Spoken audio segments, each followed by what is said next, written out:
Ah, well, where am I?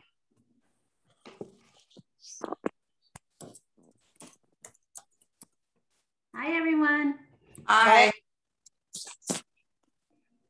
So I've never worked on a presentation right up to the minute the meeting was going to start. So if I did anything wrong, let me know.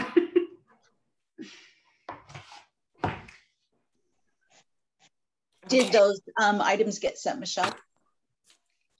I sent you the agenda, and since I just updated the presentation, I'll share my screen, and then after the meeting, I will send the most up-to-date one. Okay, perfect. I was gonna grab the agenda real quick, so I'll be right back. Perfect.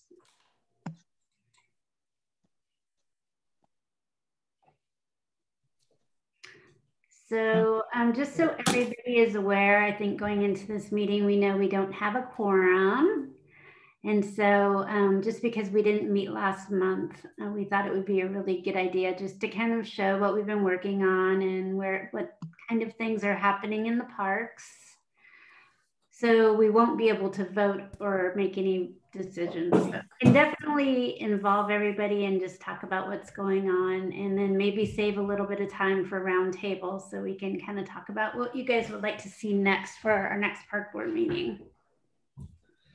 So with that, I will hand it over to Barb. Okay, and I apologize, but the meeting or the agenda still hasn't shown up for me. Oh, I'm sorry. That's okay. No, that's okay. But we'll go ahead and get started. So it's 3 o'clock, and I'd like to call the August 19th meeting of the Washougal Parks Board to order. And can we get roll call? Yes.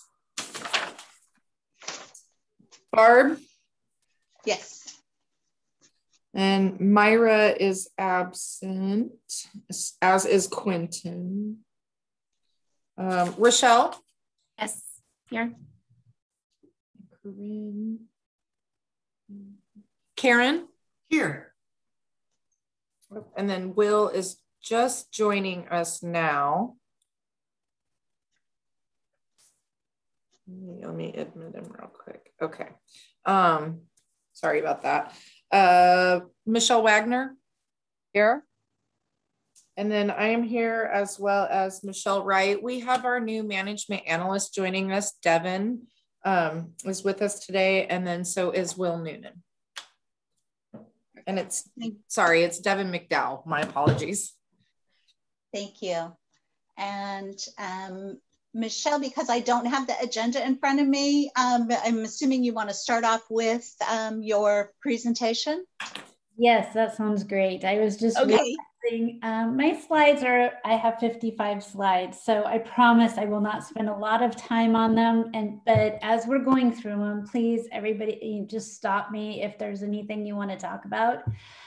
Kelly, if you could just let me know if somebody raises their hands, because I can't see that when I'm doing the presentation. That would be awesome.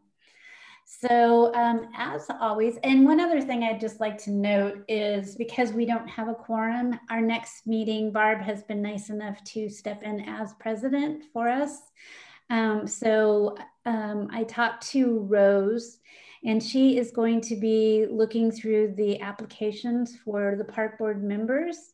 And then we will hopefully bring on another park board member and then have elections next month. So that's kind of what I'm hoping is the plan. So perfect. Okay, so basically this is the park maintenance budget. We're at 49.85%. Again, we're a little lower than we typically are around this time. A couple things are in play here. Schmid baseball field is under construction, so we are not watering the Schmid field. So our utilities are a little bit down, and also we have had some issues hiring seasonal. So we are not fully staffed. So that's another reason why we are a little bit lower than typical on that number. So I just wanted to share with everybody that our summer was really successful with our Skyhawks and soccer shots. We ended up having about 30 camps.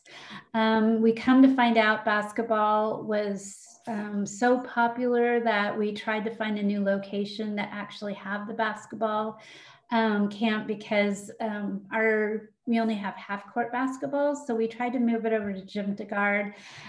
We just didn't have enough time to do the paperwork to actually have it at Jemtegaard. So we did go ahead and have it at Oak Tree, but we ended up having about 16 kids sign up for the basketball camp. So that was pretty awesome. I just received a check from Soccer Shots. And so basically with the spring camp and the summer camp, we've ended up making about $4,000 with Soccer Shots. And then Skyhawks will probably be bringing in about $6,000 with the camps that we had this summer. So it was a very successful. So I'm excited to see what fall's going to bring us. Michelle, how much was the basketball again? Sorry. So the basketball, we ended up having 16 is kind of the extent on what they want to have for kids. Specifically, one of the things we tried to do with Jemtegaard is when we called the school, we had to fill out a facility rental agreement. And they also were going to charge us $20 an hour to rent the facility, which was about $600. And honestly, that would have been just fine for us to rent it, because the amount that we would have made off of that class was $636. So it would have been a wash, which is fine. Again, we're not into the camps to make money, but we weren't able to get the insurance that we needed. We needed to have, Kelly, was it the insurance in our name? Or in the school district's name? Yeah, they wanted us to name them as an insured, and we just are not able to do that. WCIA will not allow us to name a third party. So, yeah. So I think it's going to take a little bit more investigation for us to see if next summer, if we want to utilize some of the school facilities and start working on that in April. I know they're working on hiring a recreation person at Washougal School District. So once that person starts, we'll have a contact that we'll be able to meet with a lot to kind of talk about what they like to see for the recreation program and how we can help them build their program. So whoever lives in the Washougal area might have got a postcard, which is super exciting. So one of the things, since we aren't in the school year yet, we wanted to have everybody still see our recreation guide. So if you click with your phone on this little icon right here, you can actually pull up our recreation guide. It was an amazing, pretty inexpensive opportunity for us to get out to everybody. And it also helped us where we could send and create this while we were still working on our guide, because it takes a lot of work to try to get all the, logistics figured out for each field, and working with Skyhawk, Soccer Shots, and anybody else who wanted to put in information. I know East County Little League would also like to advertise in our next edition, because that will actually work nicely with when their league starts up again. So hopefully our thing will just continue to grow. But yeah, this postcard was a really awesome opportunity and pretty inexpensive way to get out to a lot of citizens. So one of the things that we had talked about in our last meeting was looking at the ambassador, kind of what the city of Camas has done. And so city of Camas actually sent me what their ambassador program is. The responsibility is overseeing and protection of something considered worth caring for and preserving, which is the parks. So this is kind of what City of Camas has for their roles. We're visiting parks at least once a week to enjoy and observe. The key is to enjoy your park, observe what users are enjoying, speak with park users if you are comfortable, and email your observations to Park and Recreation staff. So Karen was really good about letting me know that somebody had pried off our brand new bench at Hathaway and thrown it into the forest. So fortunately, I was able to contact Will, and we were able to at least have the bench put back into our ops yard. But, you know, again, that's kind of the beauty of the ambassadors, because I mean, I don't think if Karen wouldn't have let us know, it might have got stolen or something else might have happened to it. So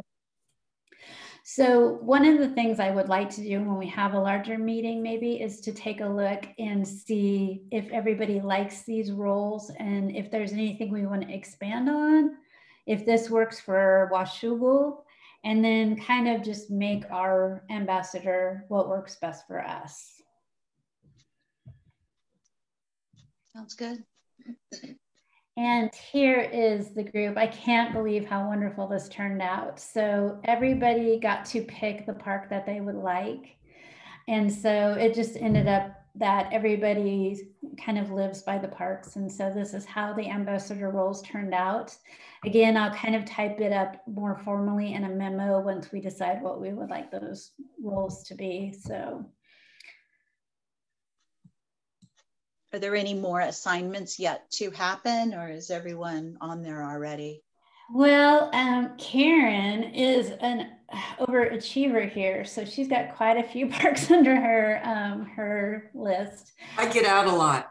So, you know, and again, this has been amazing for us because she's gone in and saw some stuff that's really helped us so we can grab it before we lost it. But, you know, I don't want to push anybody to take more than, you know, one park, and I'd like to see how this works.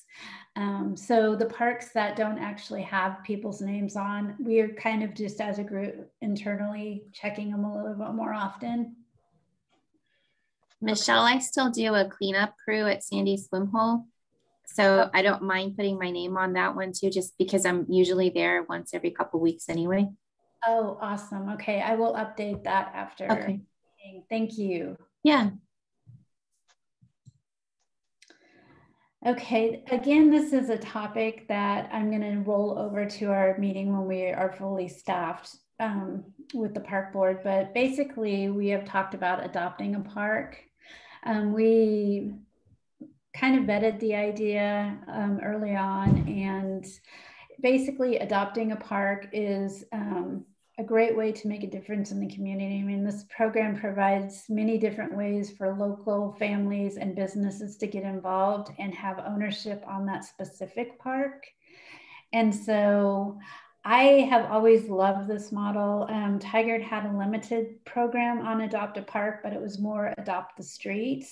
But I would really like to take the same concept and bring it into our park. So I can send everybody out kind of the full write-up of what I've done on the Adopt a Park. And I know that we can't make any official decisions at this meeting because we don't have a quorum.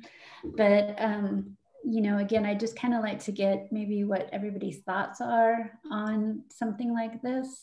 And I can say I did that little bit of research about vandalism and how other communities are dealing with vandalism. And this is the one thing that kept popping up, is to get the community involved in ways like this. So you read my mind.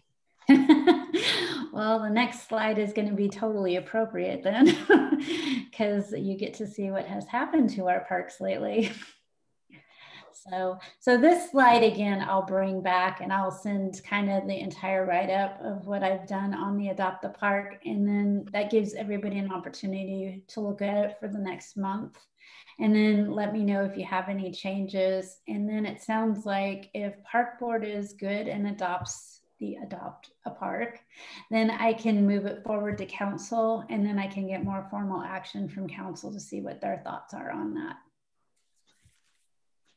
So the reason these programs are so wonderful is because these are recent pictures. So we had a hit and run completely on our porta potty. Right after we finished putting the graffiti stuff on down Lower Hathaway, we ended up getting this tag. And then somebody tried to steal the top of our Elizabeth Park picnic table. So again, very disappointing because we have been working really hard on trying to do some really awesome things. So, I think security cameras, I'm going to try to see if I can put that into the 2022 budget, or if we have additional dollars left over this year, I'm going to see how much cameras might be, at least in the places that are getting tagged the most. Hathaway has been hit pretty hard. I think I talked to Will this morning, and I think, Will, correct me if I'm wrong, but I think somebody spray painted some of our new tables at Hathaway that are our portable tables. They're not portable, they're the pour in place. We got some hit lower Hathaway furthest to the west, so it's not real high vis.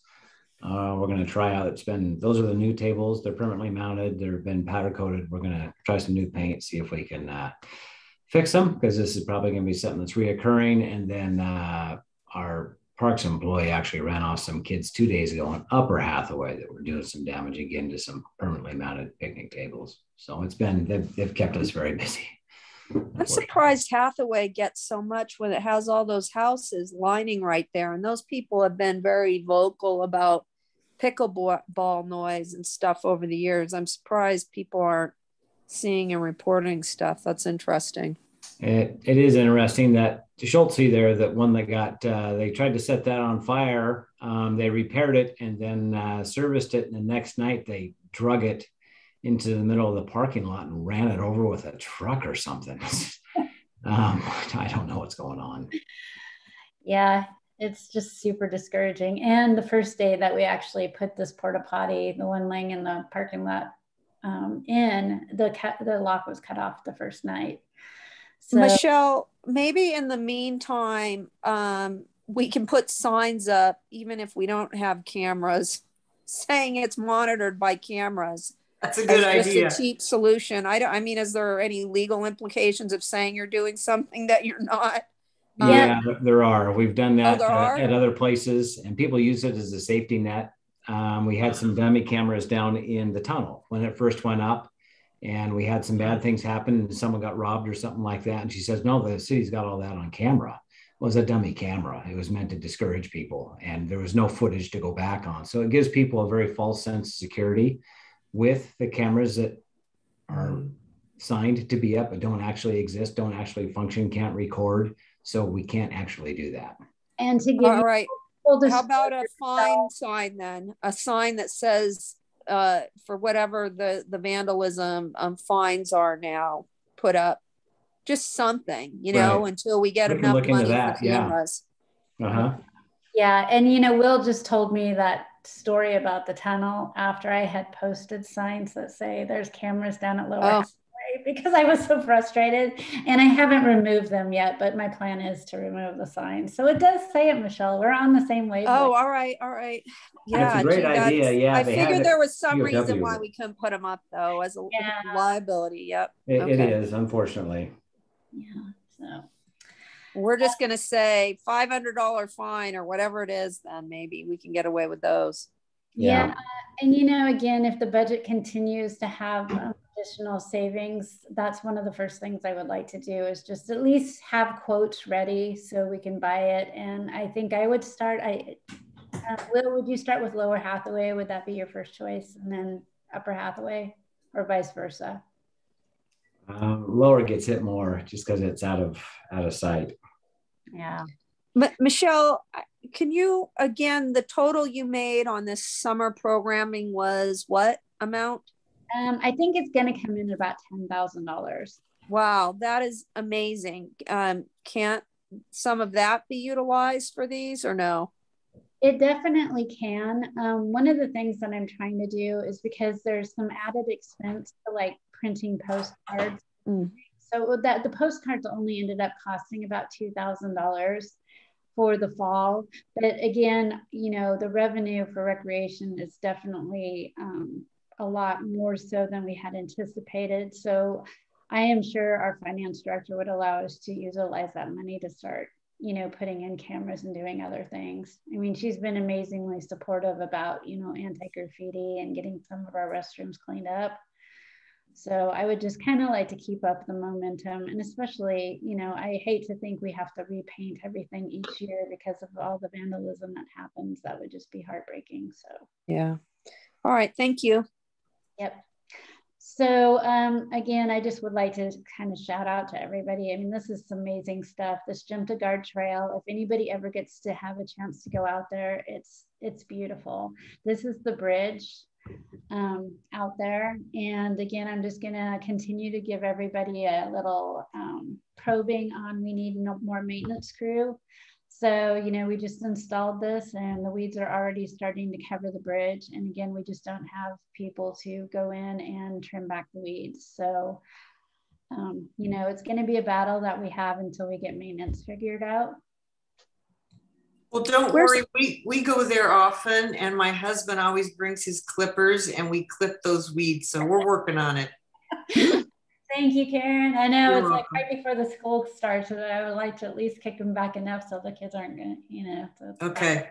So, but thank you, Karen. Yeah, you're an amazing advocate for parks. So I really wish I had more information on Steamboat Landing.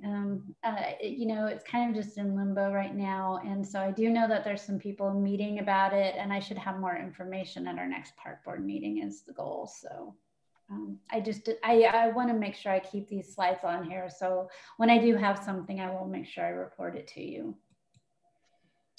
If anybody has time to go out to Schmid baseball field, there's a lot of really awesome stuff happening there. So they have poured the sidewalk and got all the lighting installed. And I think the restrooms, will correct me if I'm wrong. I know I just paid for the meter set for the Rome Tech restrooms. I think they might be arriving next week.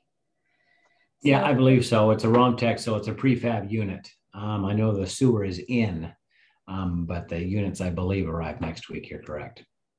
Yeah. So again, I have a lot more stuff to talk about for baseball fields. We've been trying to get together with the Washougal School District, and I know that East County Little League wants to do some fundraising. We need to kind of figure out what that looks like. This still is property we do not own. So I'd like to say that very clearly, because that does kind of add a wrinkle into everything, because if we are to do anything on this property, we have to open up the interlocal agreement again to add anything else that we do on this property. The other thing is I talk to Camas, Parks Director, probably weekly, and they're working on their pros plan. And so one of the things that they're looking at doing is setting up field maintenance fee costs.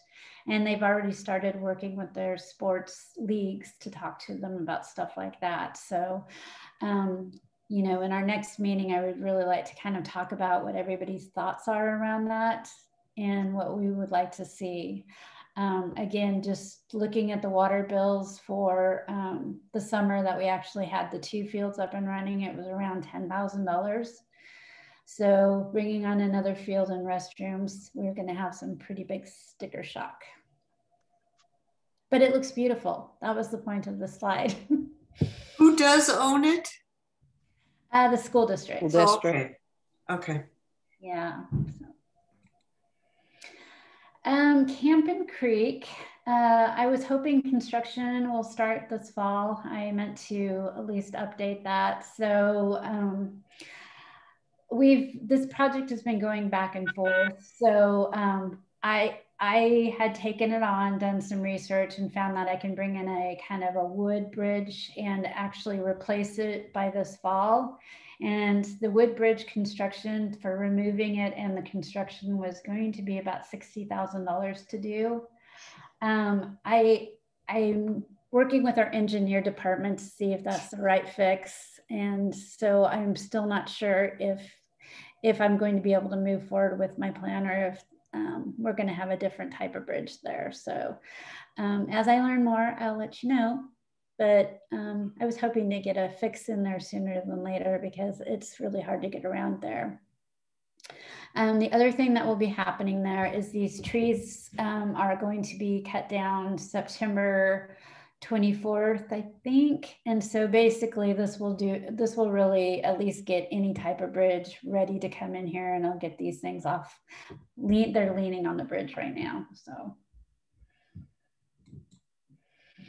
All right, so I don't think I ever shared this slide. So I think the last time we had missed, I was going to create this and show it to everybody, but we've been looking for a permanent dog park.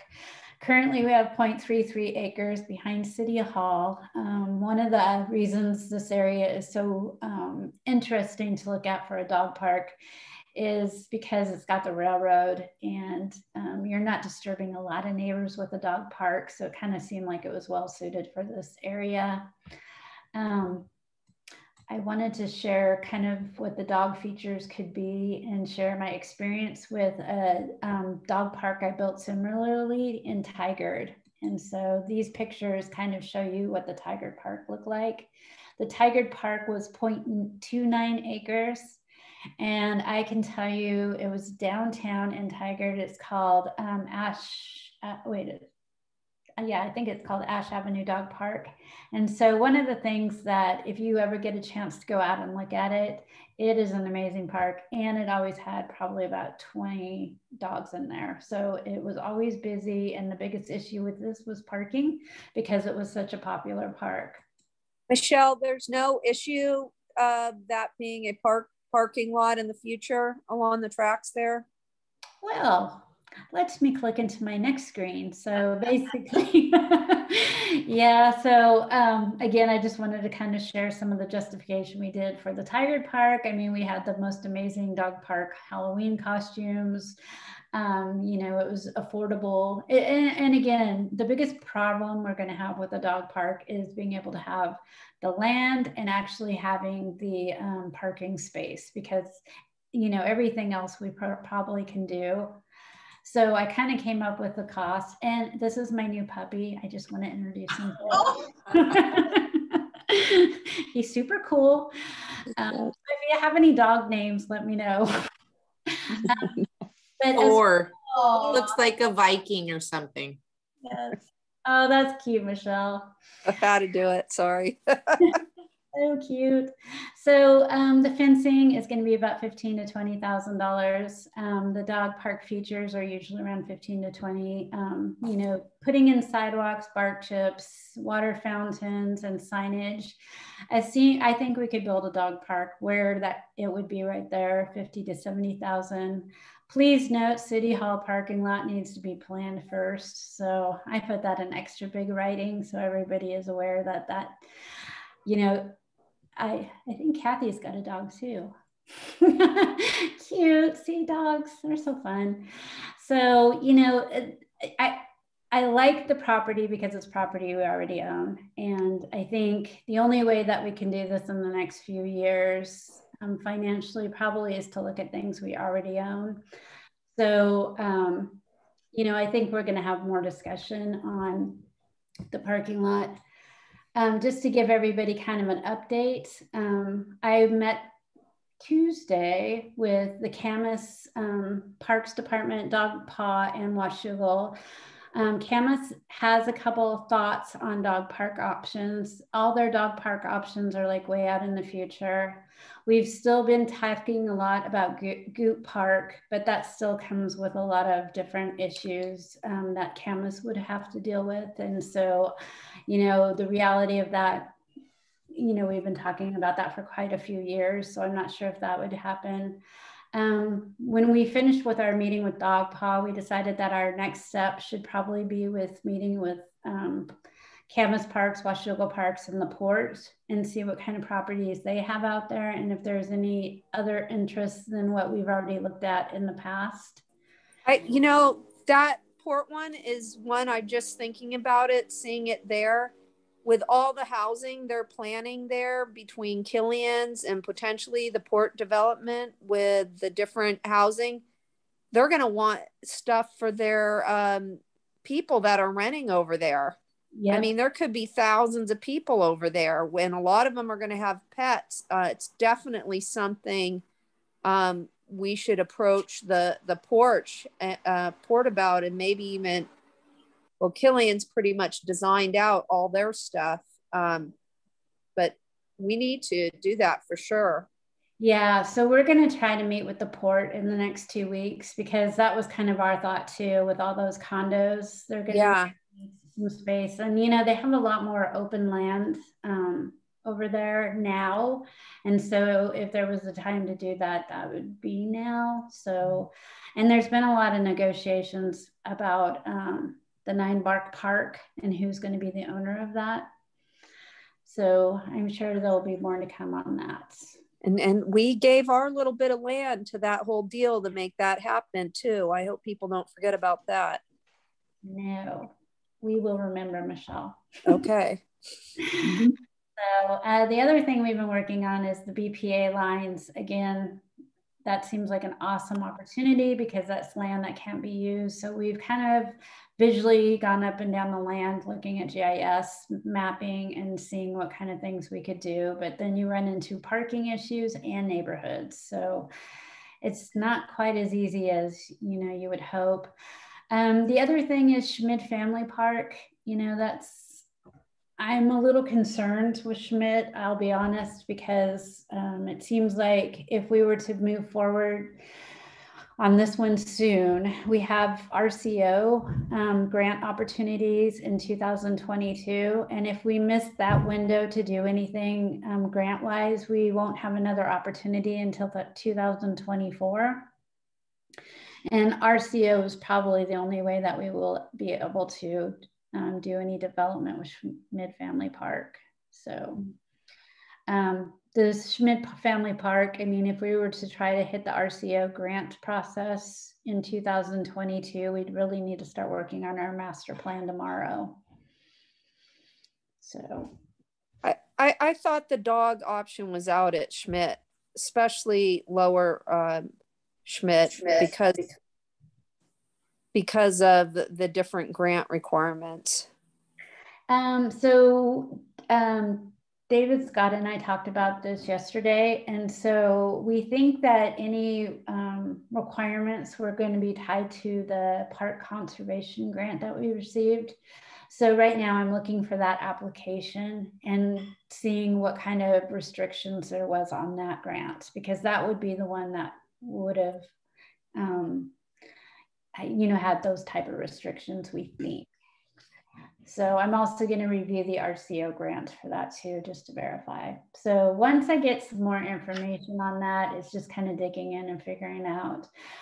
So one of the things I wanted to find out from the park board is where would you like us to start going with all of this? I mean, I kind of have given several scenarios, and I think this is something that we all know all citizens have put pretty high on their priority list of wanting to have. So I want to chase ideas, but I want to chase ideas that the park board likes. I want the cheapest option. I know I'm not a board member, but that's what I want. Michelle, go ahead, Karen. No, go ahead. Go ahead. I was going to say I was going to mimic Michelle, the cheapest, but also the quickest that we could get something done. The only reason I keep pushing the lot behind City Hall is I look at our downtown area, and we just lost another business down there. And I think if we had a dog park in our new library in Reflection Plaza, it would be more walking traffic in that area. And maybe we could get some more businesses down there, or the current businesses to stay open or reopen. And so that's why I pushed that one. And I look at it too as land we already own in a vacant lot that trash just gets dumped on. And I just think making it into something like we did the community garden would revitalize downtown.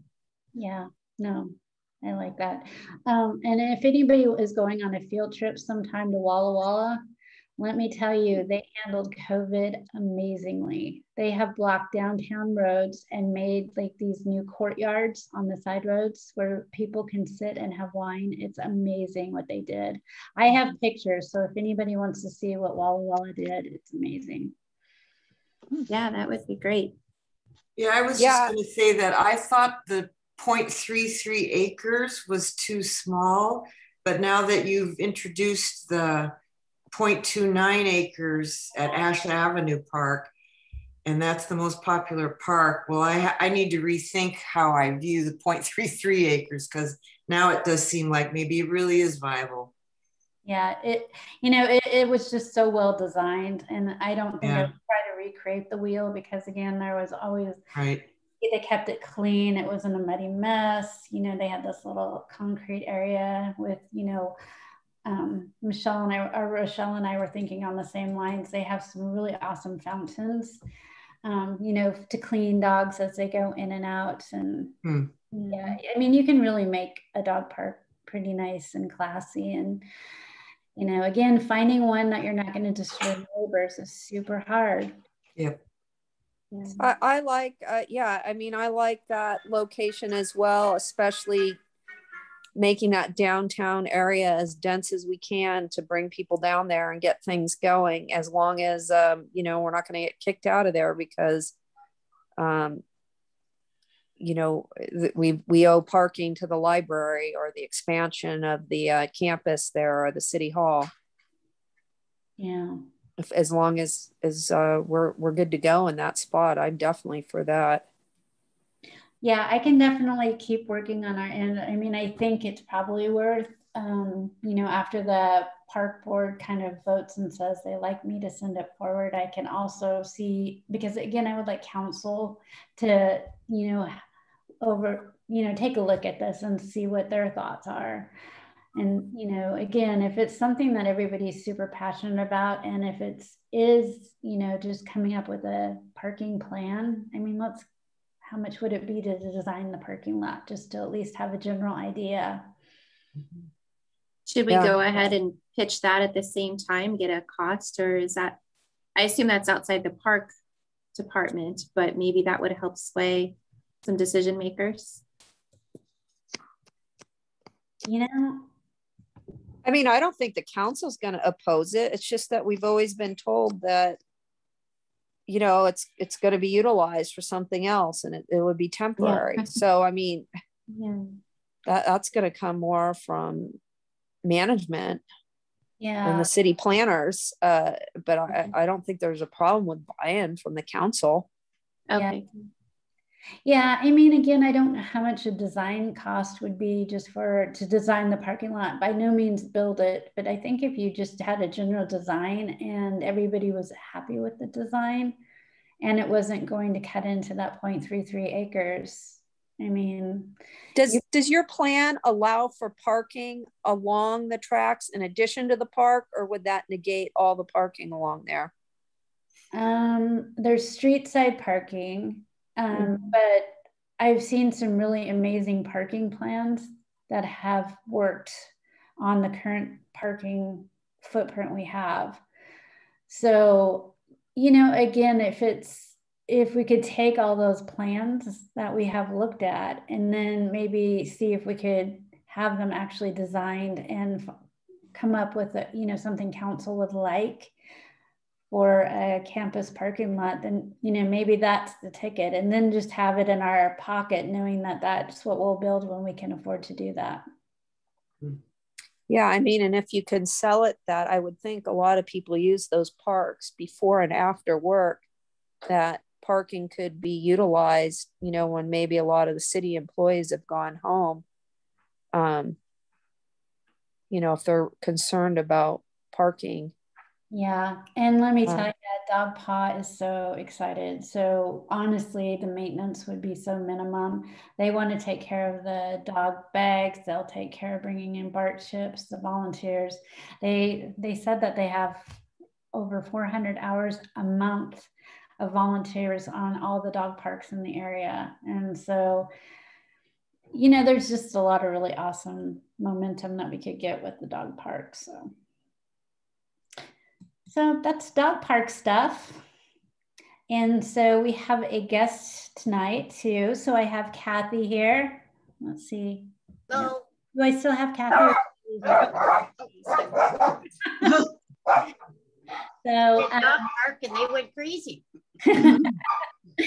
So one of the things that Kathy has been talking to us about is having some rock painting, and it just seems like rock painting and community garden would go hand in hand. And so I have asked her to send me some of these amazing pictures of some of the arts that kids have made with the rock painting.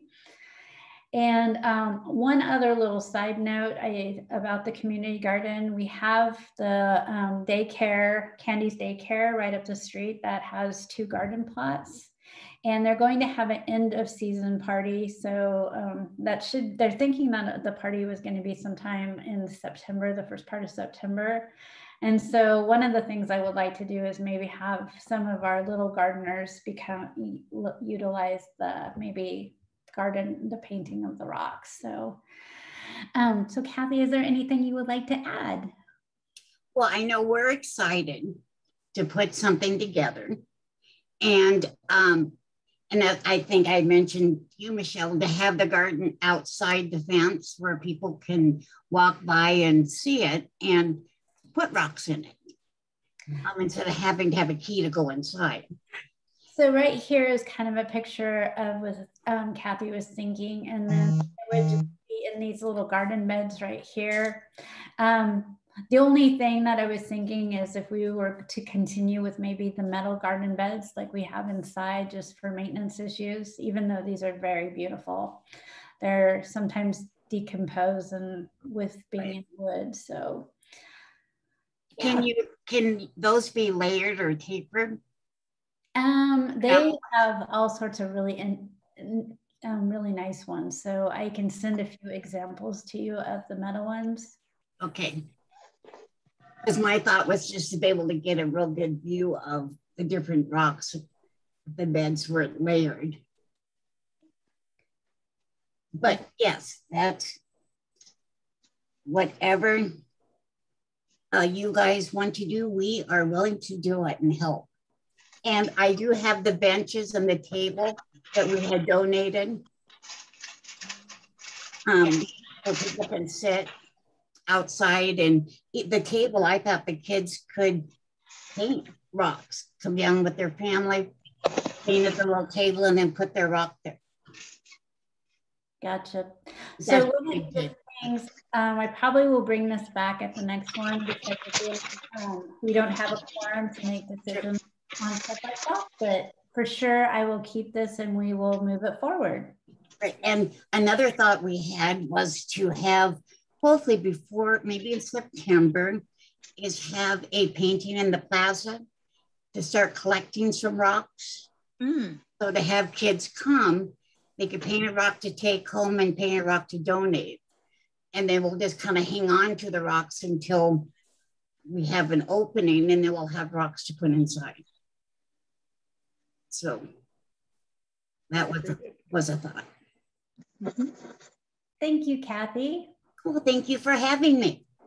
So kind of along that same line as we've been putting out birdhouses everywhere. So we've had a lot of really great artists in our Washougal area. And so the community garden and Elizabeth Park both have, Kelly, where else did you put them? Did we go Kerr Park too?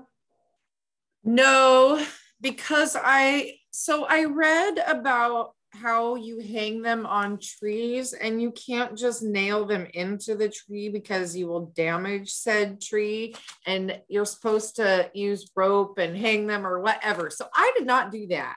Okay. And I thought also too, I can't really get to said trees in Kerr Park because of all of the ivy and the blackberries. I'm sure Karen can attest to it's pretty tall in there.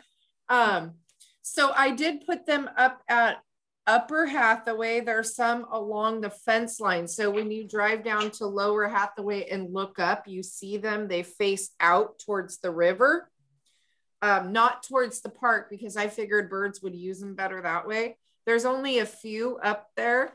And then I put quite a few in Elizabeth Park along the back fence wall where there's ivy and stuff. There's the neighbors on the other side have a pretty high fence as well as ours. So I figured that'd be a good spot. And then we hung quite a few at the community garden. I noticed that there are a few more that just kind of appeared in the garage. So I thought if we wanted to, we could even hang some at Heartwood throughout the park, using that rope method that I was talking about. Yeah, no, that sounds awesome. So yeah, again, I would like to kind of do a little thank you out to the kids and take a picture of all the places we put them so they can see where their art is located. So yeah, we've got a lot of compliments on them, even from kids, you know, they just think they're pretty cool. And to know that they've come from other kids, I think kind of adds to that. Yeah, for sure. So, who paints? I was going to ask, who paints those? I think it's the high school kids, isn't it, Kelly? It's, yeah.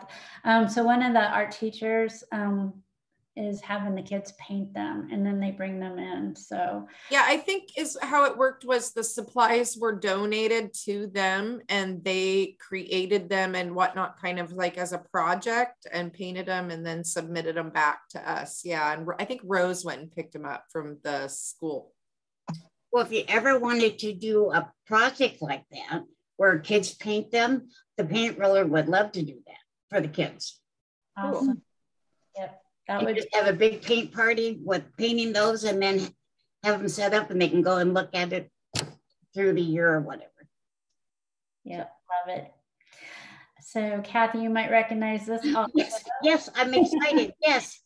So I don't know if everybody remembers, but last year we bought a movie screen for our park and recreation program. And then with COVID, we haven't really had an opportunity to use our recreation movies. So we have had our first movie, which was July. Kathy? Oh, it's the 18th, I think. July 18th, I believe. Somewhere around there. Yeah. So we have another movie this Saturday, and the movie will be Beethoven. Is that right? That's it. Okay, and then September 18th will be the last movie for the season. No, they moved it. I'm sorry, it's September 25th. Oh, okay. Whoopsies. They moved it. Yeah, Paul wanted to just move it one Saturday. Yeah, so we're gonna just go ahead and do that for you guys. And I think it's because of the advertisement. I think so, yeah. Yeah. So again, this has just been an awesome opportunity. I think Kelly's been working the first one about, did you say 25 people? Yeah, 20 to 25 people. And it was a good mixture, half and half of kids and adults. And it was cute. The Girl Scouts did a little skit before the movie started. And Kathy did the popcorn and whatnot. And I think everybody really enjoyed it. It was a good time. And it was a really nice evening. Yes. And the Girl Scouts will be back Saturday. Oh, and good. I asked them if they would do a skit. So it'll be more planned. So they're going to do a skit because we can't have cartoons. You know, right. I always had cartoons before a movie. So, and then Kona Ice is coming again. So yeah, this has been wonderful. So, and then just to let everybody know, our movie screen has been double dipping. And so Camas borrowed our movie projector because theirs broke. So it was really nice to share with Camas. And we're doing a lot of different sharing with events and different things coming up in the future. So this is really exciting, this new relationship we have with Camas. So. Yes, well, I'm excited. Well, I've got to leave you guys because I have another meeting. Bye, Kathy. Thanks, Kathy. Thank you so Bye, much. Thank you. Nice to meet everyone. And Kelly, I'll see you Saturday. And Michelle, all Michelle's, I'll see you later. Thank you again. And I will leave. Bye. Thank you. You're welcome. All right, so for a park board, we have the park impact fee coming up. It's going to be on Monday night. So we'll be kind of determining the last workshop of where we are with the rates. Just so everybody knows, we kind of have a big difference between Planning Commission and Council and where the rate should be. So I'm not sure if I had shown the park board this kind of schematics before, but right here, Washougal is about $1,550, where every other city except Woodland is above us. We have not increased our rate for 14 years, so it definitely needs to be increased. The question is by how much, and that's kind of what we have been talking about. This is what we landed on as far as the staff recommendations. We kind of had to find a middle ground between what council was hoping to see and what the planning commission. Again, it's not quite the best middle place, but somebody had to like at least pick something. And so this is what we'll be presenting. So we'll kind of be sharing the feedback that we got from the planning commission. We'll be sharing the feedback we got from council. Our consultants will be there on Monday night, and then this will prepare us for the park impact hearing, which will be September 13th. I just have to add the council wanting to keep it commensurate with the other cities and the planning commission wanting to keep it a little lower. Yes, thank you, Michelle. That's all right. So yeah, so it, you know, it'll be very interesting to see how Monday goes, but you know, I'm excited. No matter what, we can only go up from here. So I know that. So a lot of questions about the disc golf course. So we've had some really exciting things start happening. This gentleman right here, Avery Jenkins, he's from Disc Golf Park. It's a professional company. He's got an amazing portfolio. I can send everybody, if they'd like to see it, kind of the parks he's designed in the past. Most of the parks that he has designed have been like $100,000 disc golf parks. Our budget was like way smaller. So basically what he's going to be doing is coming in and taking a look at our entire course, finding what a safe course looks like for us, and then making sure that all our signs and everything are very well directing, so we can have people know exactly what pad goes to which disc golf basket. And so I'm really excited about this whole process. And again, I think Avery is going to be great to work with. Once we get the design of the course from Avery, I'm hoping that I'll be able to bring that to the council or to the park board and have you guys review it. And then along with that design comes an environmental study. So I need to have the design before I can meet with the environmental groups, because they can't really determine anything unless they know what we're planning on doing. So that's kind of the order how all of this has transpired.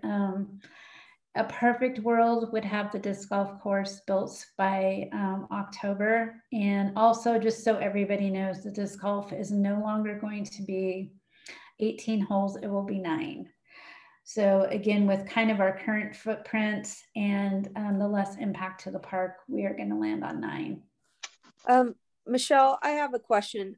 It's because I haven't really been engaged with the engagement. Has there been engagement with the community member or members that were opposed to this? Is that why this is shrinking? And were there initially posts put up and then taken down, or have the ones that were there stayed there? All great questions. So there's 6 baskets that have actually been installed. The baskets will be able to be pulled out and submitted wherever we find the best design happens. The other thing is the foundations were kind of, so we just have boxes with gravel out there right now for each of the pads. The goal is to move those once the designer comes in and determines where they best are suited.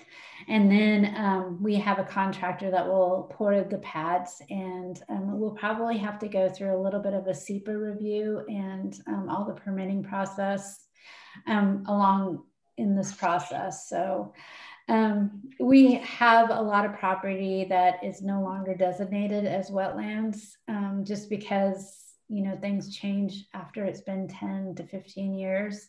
So I walked around with them for quite a long time to kind of take a look at the entire property. And again, we want to do what's, you know, respecting the land and making sure that we find a course that works well for the neighbors and for the disc golf community. So that's our goal in this whole process.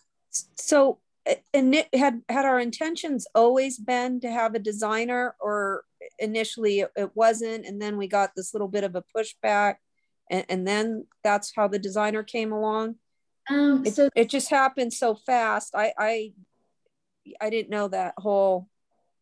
So we had somebody who came in and had done a lot of disc golf courses. And so basically kind of stepping back and looking at it, we probably should have gone the professional designer right away. Okay. Rather than doing what we ended up doing. Again, there was a lot of lessons learned through this process. And yeah, a lot of things I would truly do different on this project, you know, but we are where we are, and we're going to make it a 9-hole. It's, you know, we had over 200 people up at Heartwood over a weekend wanting to play disc golf. So I think, again, it's another driver for the community and, you know, bringing people to our community. So the person complaining, do they know about the changed plans, and are they happy with what's going on? So we don't actually have a plan yet until Avery comes out, which should be in the next week or so. And then he is also doing some outreach in his contract to meet with the neighbors and propose what we're planning on doing. Okay. I mean, yeah, I mean, we don't do flips because one person's unhappy, but you know, they seem like they were starting to organize against it. So that'll be nice if we engage them. Yeah. Other thing, it was a perfect storm with the bridge closing. Yeah. So, Michelle, I was going to comment too. I've asked, I'm trying to locate or figure out who the president or who the person is within those neighborhood associations. Gotcha. Heartwood and Eldridge, so that then we can do a meet in the park or some sort of an update. Yep. To let them know some of the things that they do have questions on. So that will be a good way to outreach. Yep, and I've already got all the contacts and I've reached out to several times. So I will get that to us so we can start planning. I might even, you know, just because you're part of the Heartwood Park, and maybe have you and Karen. Was Karen on the Heartwood Park too? She was on every park. No, you were, Michelle. Oh dear.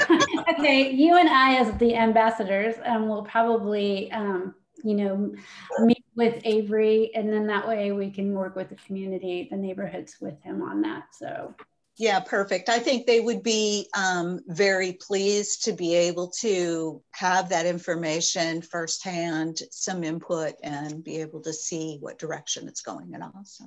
Yeah, I think so too. So, I mean, it's going to be a great project. So, one of the things that I'm hoping to take to council in the next couple council meetings is all the before and after things that we've done within our parks. We're right now working on adopting our budget and doing some PMP projects that are going into council. So I haven't been able to get in the council schedule yet, but again, we've done a lot of really great things. And so this is just some of the examples. So we have, this is our memorial bench. We also have one already installed, and it just turned, I mean, it's just absolutely beautiful. We have a lot of our benches installed, except the one that they pulled out of the park, which was sad.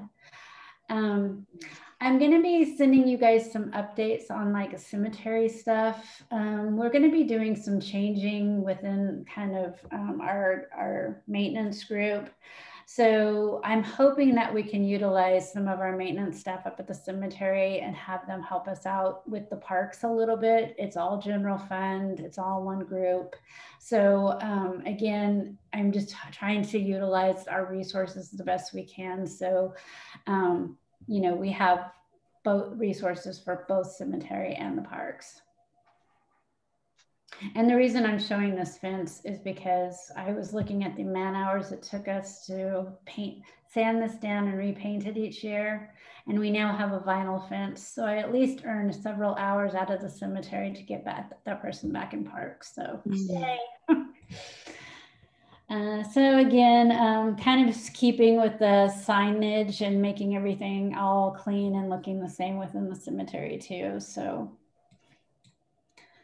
we've done some amazing things. Thank you, Rochelle, with Reflection Plaza. So this was one of the parks that Rochelle is ambassador for, and we did a cleanup. And it really turned out absolutely amazing. So again, we had lots of weeds. This is the rose bushes before we cleaned them up, but this is what it looks like now. So it just turned out amazing. There's lights that light up the gazebo, which we dug down and put rocks around because I didn't even know that those lights were there. So that was pretty exciting. Again, just some more before and after pictures. Our roses were kind of at the end of their lives, so we have new fresh roses in there. Again, just more before and after pictures. And so we also had grass along this area. We put in bark dust and ornamental grasses. And so on Monday, we are going to have concrete poured right in this area and put in 2 more benches for sitting area. And then our water fountain for the dog is now working. So again, this whole project was super fun to do. And it just turned out beautifully. So thank you everybody for your help. Community garden, again, I just kind of wanted to like show the before and after of where we were with the community garden. I know there has been a lot of things coming up on next door and some different things. One of the things that I think is really important to remember on this community garden is when we purchased this, the goal was to be a downtown park. We had gone after a grant. And so this has been part of the transportation future development. And this has always been earmarked to be a park. And instead of having this lot sit empty, we ended up doing some work to make it into a community garden. The community garden actual cost, just because again, cost has come up a lot on this garden. We ended up adding a playground, which again, it would have been a vacant lot possibly where, you know, transients would be living and, you know, not being used to the way it is being used now. And it also has been beneficial because the community is being able to grow and plant plants and, you know, have healthy fruits and vegetables, you know, just again, as a community that could really use, you know, this type of garden. So, you know, not everybody's going to love the project, but there's so many good reasons why a community garden is so important to a community. And I'm super happy with what has transpired. So yeah, hey, I just want to mention real quick, Michelle, that we have had a community, a family in the community contact the city, and they are proposing to put a memorial bench. It's going to be the same bench that Michelle just showed pictures of that's actually installed at the cemetery. It has the memorial laser cut into the back of the bench, and they're proposing to put that outside of the community garden because their family owned the building across the street and it used to be a ballet center back in the day. So we should be seeing that application shortly. The family pays for the bench and we order it from Buell, and then our city staff will just install it when it comes. So that's something to look forward to. What are the prices of those benches again? And you said they are standardized, correct? Yeah. And it's about, code? I believe it's about $2,000, I think. I think it was, $1,400 for the bench. Is that what it was? Yeah. I think it was a little bit more though, because the shipping kind of jacked up a little bit, unfortunately. So this will be kind of the same deal. So it should be right around there. Was that the new thing that we had kind of started under with Suzanne, that package of naming things, or has this always been in the code? So Suzanne kind of started something up at the cemetery to where they could do planters and benches. And then they've done like concrete benches in the past, but when Michelle came on, instead of doing the standard concrete benches with the small memorial plaque, we kind of went more with the metal bench. Okay. You know, I mean, I like it. Don't get me wrong. Wear and tear. Something I've been pushing for a long time. I was just wondering where in the code or what document it explains all this. Is it in the cemetery one then, or the parks thing? No, Michelle actually created a new document for parks and cemeteries. So it's a joint document for donations, and it proposes bench or tree, you know, whatever you would like to donate. And then it does come in for approval, and then we invoice them for the cost of whatever. And yeah. Beautiful. Okay. It's got the pictures on the application, so you clearly see what, you know, the items look like. So again, that makes it a lot easier, because I think Hathaway is probably the best example of kind of a mishmash of a lot of different things. So you know, again, it just kind of standardizes it. And great. Yeah. So yeah, and they turn out nice. The one up at the cemetery is in the scatter garden. If y'all would like to look at that, feel free to stop by. It does take a few months to order them and everything.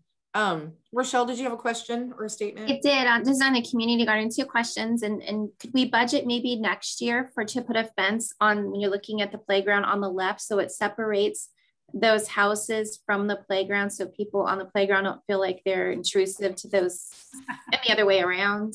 And then my second thought is, when we're looking at the community garden on the right outside the fence, as we've probably heard, there's a lot of people who would love free gardens, and I know it comes with that, and I know the problems we've had in the past, but maybe if it wasn't too expensive, we could put a few garden beds on the outside there, that those that pay for a lot, like if I have extra tomato seeds or whatever, I just kind of grow something over there, and it's for anyone in the community to go and pick something or have at it and not have to pay to be in the garden. But those that participate in the garden kind of have a commitment that we would maintain that as well.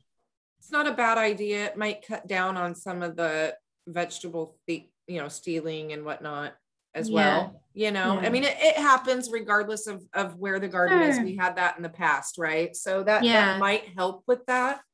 It's a good idea. So Kelly, if you remember, we had some garden boxes that weren't the same size as the rest of them. And I think there was about 6 of them we were going to replace. And then we could reuse the other ones and put them out in that area that Rochelle's talking about. And I'd like to address the fence issue. I love the fence issue. The only thing that I would put there though is a split rail. The reason being is because the neighbors are, I mean, it's like right along their deck is where our property ends. And so they'd almost walk right into a fence, because we did talk about that. But I think delineating the space and actually having a little bit more of the split rail on our property, so it's not making them feel like they just stepped right out the door and there's a fence. So I know exactly what you're saying, but when we looked at it, I was like, oh man, that's I figured there was a reason, but I thought I would ask. And if we have any spare garden beds that we could put on the outside of the fence, I mean, I'll help wherever possible, of course. Yes, well, thank you. There will be some pictures of split rail fences here shortly too, so I can show you what I think might look nice. So this one is like a true improvement story. So Sandy's swimming hole just looks absolutely hideous. So I mean, it had deteriorated at rust. So I was so happy how the painting ended up turning out. So I don't know if anybody's gone out there to take a look, but this is also anti-graffiti paint. So we're definitely testing that anti-graffiti power to make sure we can wipe down these things. But so far we've been pretty successful. I think Upper Hathaway inside was tagged, and we had a little bit of trouble getting the graffiti off, but the guy who helped paint everything ended up coming out and helping us with something, so we were able to get the graffiti off. So yeah, that's amazing. You can't even tell it's the same building.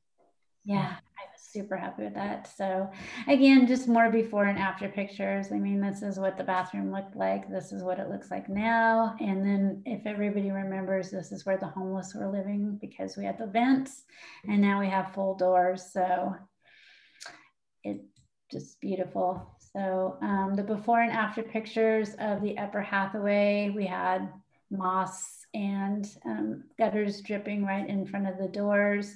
Now we have a clean, fresh bathroom. So it just turned out really nice.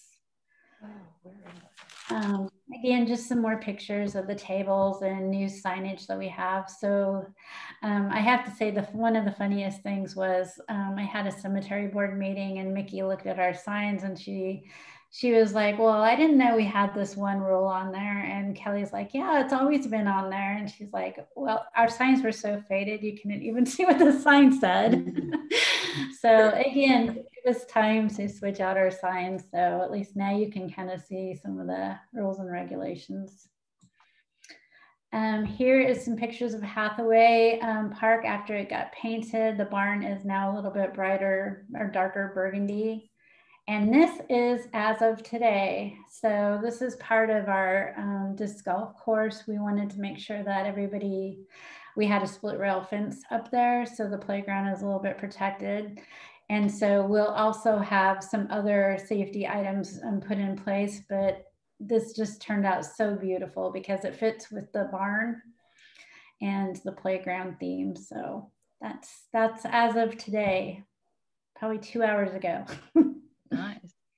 So I think Michelle, that would be a really nice thing to maybe do. Yeah. That you had mentioned, and it's pretty inexpensive, which is also really nice. Yeah, that would be nice. Nice for both sides.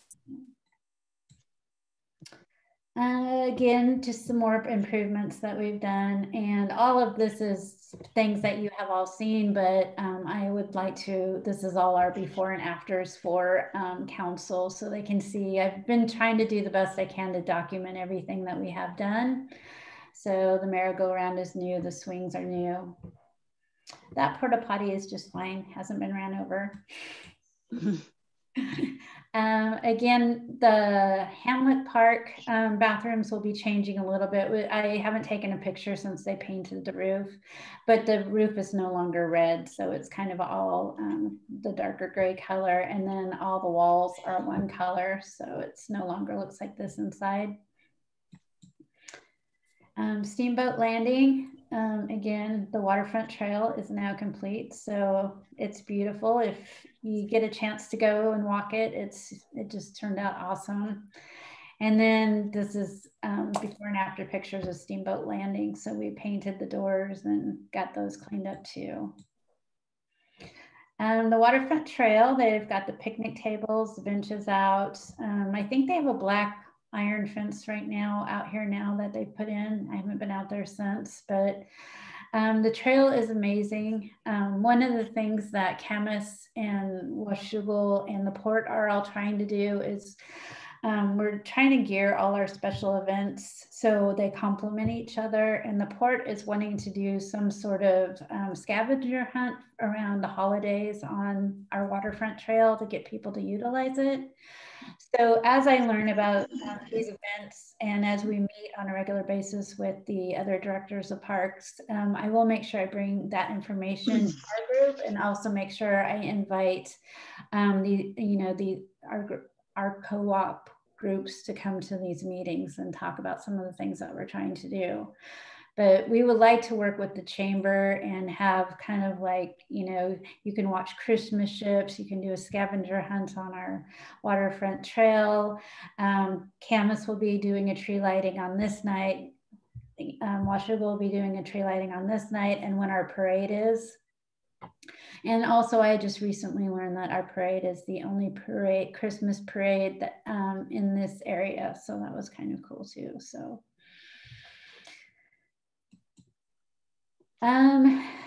Kelly and I are going to be swamped here shortly. So we will be getting our grant money for the CDBG. So we are going to be starting on getting everything out for Hamlet. So based on everything, I am really kicking myself. I wish this basketball court was a full court based on especially the camps and all the needs we've been having for a full court, but I think this is going to be an absolute beautiful half court. I'm going to do minimum replacement of some of the bike park parts, just so again, they're safe and we can make sure that they're not overlapped like this one.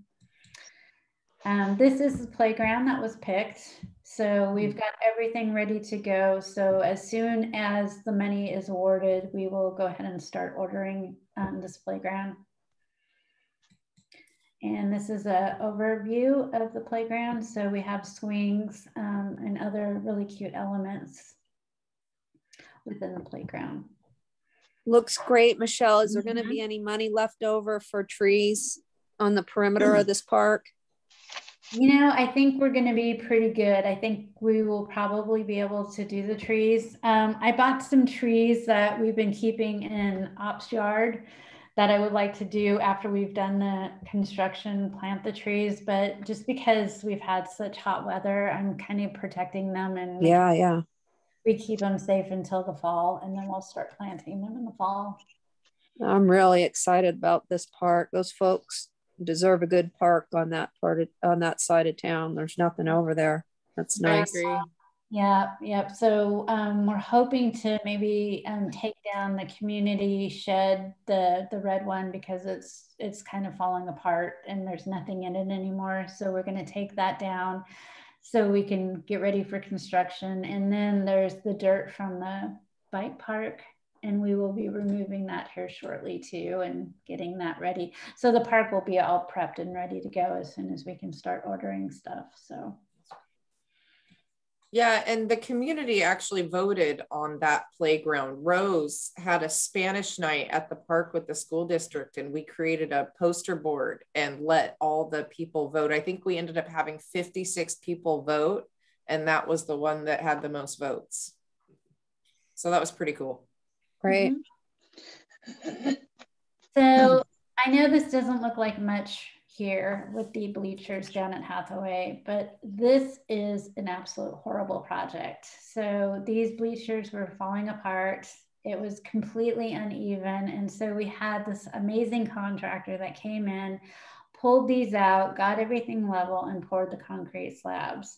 So right now, if you go down to Hathaway, you will see the concrete slabs, but we are hoping it needs to cure. And then once it's done curing, we'll be putting in these brand new bleachers. So that will really, be a nice adder to the Lower Hathaway baseball field. Let's see, this is another really interesting twist. So Will and I have been just going with the flow with everything that's been happening lately, but boy, finding vendors has been really tricky. So we sent out 120 pickleball court resurfacing quotes. So that was almost every person on the MRSC. Nobody wanted to bid on it. So it was like, what do we do? So we ended up, the pickleball people, we ended up working with this company called House Construction. We talked to them a lot about how to redo this pickleball court. So just to remind everybody that we got $15,000 from the pickleball club. And then we also have, Kelly, was your grant? 15,000, I believe. And I want to say that they were talking about giving us another 1,000. So it might be 16. Okay, awesome. So the thing that we were looking at, and Kelly, don't let me forget to talk about your grant that you just applied for too. Oh yeah, okay. So we ended up contacting the Howe Construction. They have come out, they've taken a look at our courts, and they have a suggestion of doing this differently. So just to remind everybody, the resurfacing of the court was going to last 5 years. So now the thing that we're looking at doing is pulling all the 4-foot fencing between the pickleball courts and the nets out, and ending up putting in asphalt over the top of the court. And then we would be putting in then the painting and designing of the pickleball court over that. So with this new fix, it costs about $30,000 more, but instead of buying us just 5 years, it will buy us 15 to 20 years. So, it's going to be a lot better bang for our money. If you want to talk about what the most popular infrastructure is within the parks, it's pickleball. There is no question. I don't know if you guys have driven it by at any time of the day. There's a group in line waiting to get on the courts, which is just amazing. So what Jen has asked me to do, our finance director, is I'm going to get the quote, the updated quote with the asphalt, and then I'm going to submit it as a decision package for well, it'll probably be a supplemental maybe this year, and then see if we can go ahead and do this longer lasting fix for the pickleball courts, and then move forward with that. So I just wanted to make sure everybody knows that we hadn't stopped moving on this. Another thing to note is September 11th, the pickleball court group is going to be having their pickleball court events at the courts. And we also will be installing August 26th, I think, Will, correct me if I'm wrong, the water fountain for the pickleball courts. So there will be a water fountain kind of out by the parking lot where they'll be able to have water. So that's been something they've been asking for a long time. So Nice. Yeah, so wow, 55 slides. Okay. So new grant. Yeah, new grants. Do you want me to talk about it or you? No, I was gonna, my throats, I've talked a lot.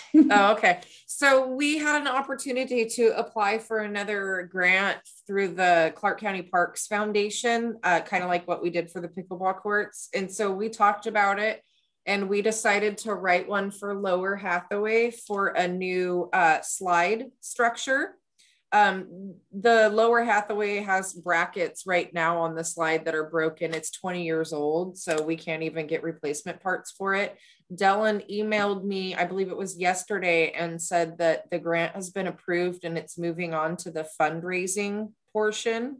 So, so now we just wait and see, and we wait till April is when it will be announced how much they did in their fundraising and what they are able to award to the projects. So I'm excited. It just means that, you know, we will be able to get something. I just don't know how much they'll be able to fundraise. So we'll have to wait and see. I asked for 16,000. So we'll see what they say. It's exciting though. Hopefully we get a new slide down there. Yeah, the other thing just to note is East County Little League might be coming to the council meeting on Monday, and they'll be talking about some fundraising activities that they would like to do on the Schmid baseball field. Again, a property that is owned by the school district. So again, we would love to continue to promote their fundraising activities to put new infrastructure into places. But we also have a baseball field that they utilize down at Lower Hathaway, and Lower Hathaway Park is something the city owns. So again, if we can kind of see if they're interested in just putting in a playground, that this could be an awesome opportunity to have them, you know, maybe assist, especially now that they're interested in helping us fund the grant, the park grant. Right.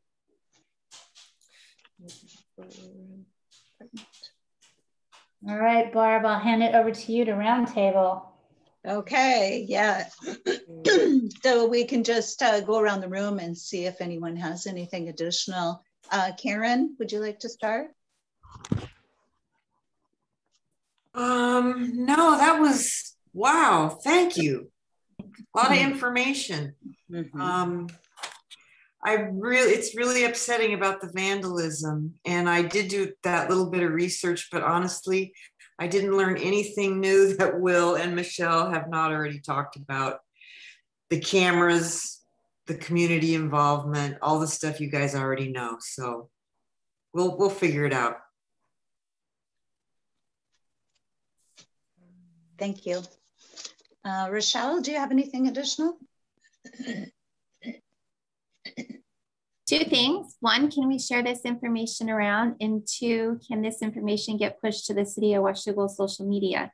I want people to kind of see all the work that the park community or park board and our maintenance crew and everyone else has been doing.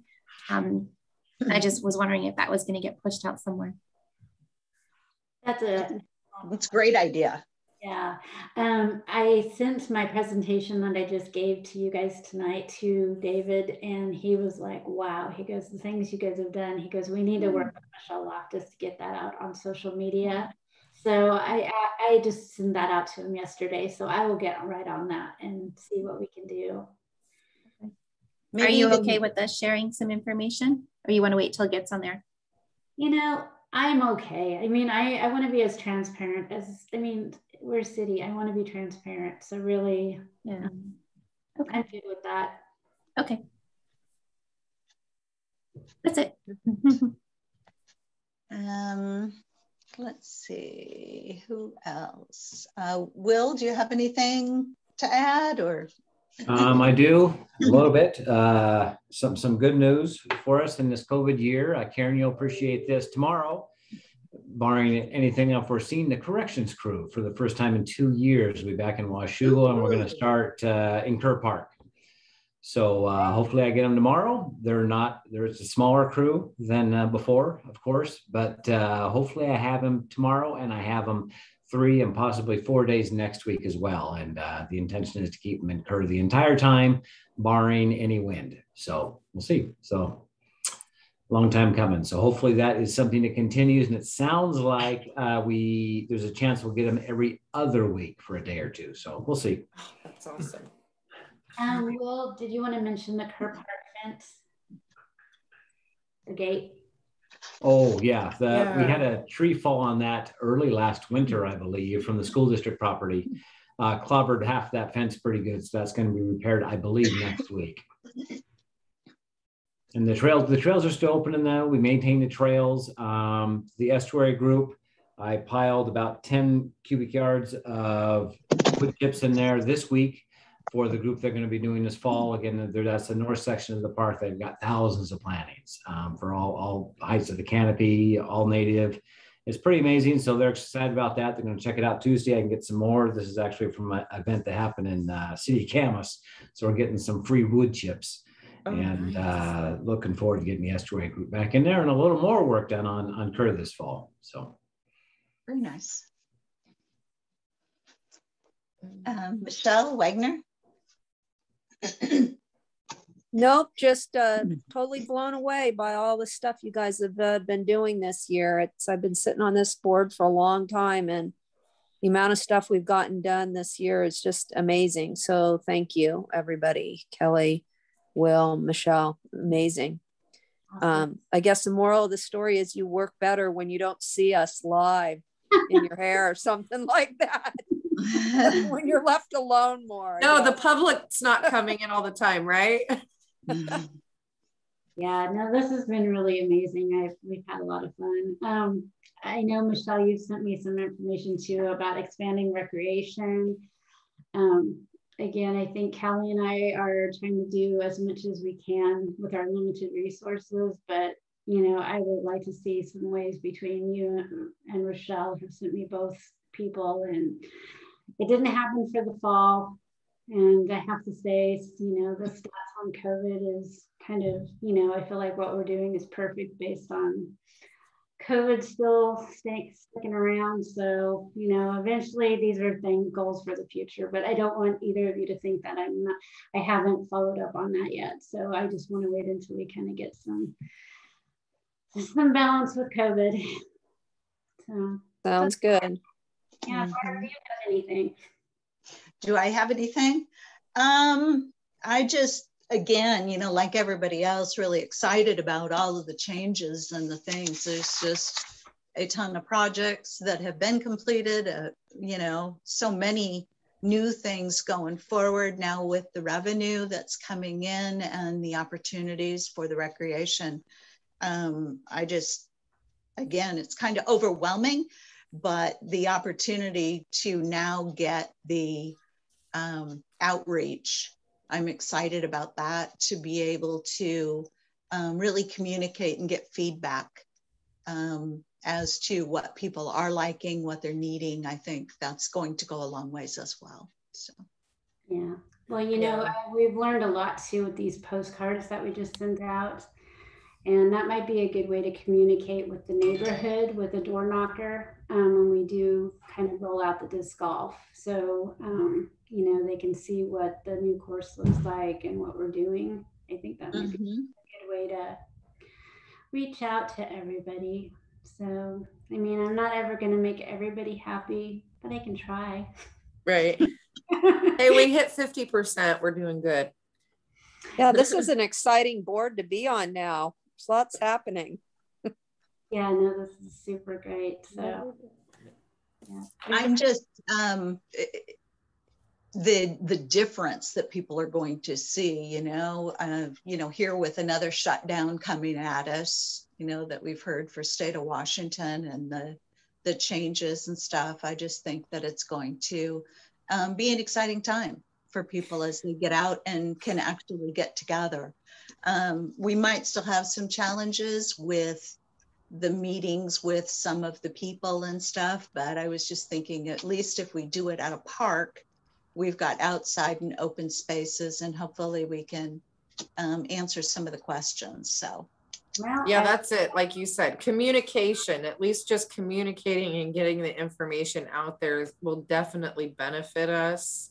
And having Avery and the environmental people communicating, maybe even if it's just flyers or whatever to the people and whatnot, you know, it definitely would be better than how it went last time. So yeah, I'm looking forward to that. yeah, perfect.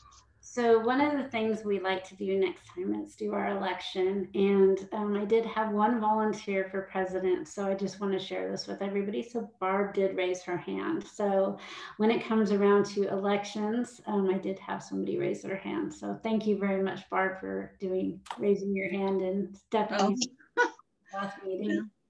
Like I say, I'm excited about all the things that are going on and whatever I can do to help. And yeah. Love it. Awesome. Yeah, and hopefully we'll have a full board soon. Yeah, and I'm assuming we're going to approve the minutes from our last meeting at Next. Yes, okay. And I don't think we have, do you have any public comment that's been brought to you, Michelle? No, I don't. Do you, Michelle? The only thing that we do have a park email that folks can email to. I haven't had an email in there in like a month, and the last one was about when the disc golf was going to open. So I just basically told him, you know, what we just told you folks. So that's really been the only public comment besides someone wanting to do a memorial bench for one of the parks. So yeah, it's been pretty quiet, honestly. Yeah. One other thing I would like to make sure I note, and it was a comment that Rochelle had, and I had reached out to a lady named Barbara Ryder, who is the Washougal, Camas-Washougal Community Garden Group. And it seems like our community garden president, which I've kind of quietly named her because she started the website of the community garden, is Tia. And so I sent her the information because we have a group that would like to bring in some master gardening classes to our garden. And so I think she was going to reach out and try to get some scheduled with the group. But again, it's amazing. I've talked to Tia about the garden group, and it just seems like people are helping each other pick their weeds, water their gardens. There's this little tag where if they want their gardens watered because they can't make it that week, that there's some sort of little notification. So other gardeners will help them with it. I have volunteer hours where people are putting in 2 hours of volunteer time a season, and we've been tracking that. So, you know, we haven't even had to have our crew actually go inside the garden to pull weeds and stuff. And so, you know, again, that's kind of the whole community garden, and that's what it's there for. I mean, to have the kids go out there and have their end of year party and a barbecue and show their parents what they were able to do with the garden, that's where it's all about. So that's awesome. So I guess if you have any additional agenda items or things that you have questions about, be sure and send those over to Michelle. Yep, and if no one else has any further discussion, I guess we'll wrap things up. Yeah, and we don't necessarily need to adjourn like we do, since we're just kind of doing a check-in. I will type up these minutes just so we, you know, can reflect back on what we talked about, and those that couldn't join us can kind of see what we chatted about. And then, yeah, we'll meet next month and hopefully have a quorum. Yep. And as soon as I get this switched out to a PDF, I will send the PowerPoint to everybody. So perfect. And then the next meeting would be September 16th. Is that correct? Yes. Yes. Okay. So we need to get that marked on our calendars. So. Yep. So that would be great. So yeah, I will send this out. I will get things put onto social media too. And then as always, if anybody has any questions, I love Karen's emails. So please send me what's going on out there and I will be very responsive because I am going to tell Karen that the reason we still have a park bench is because you told us in time and we grabbed it. Thank you. So awesome. All right. Thank you guys. Have a good night all. Bye. Bye. Bye.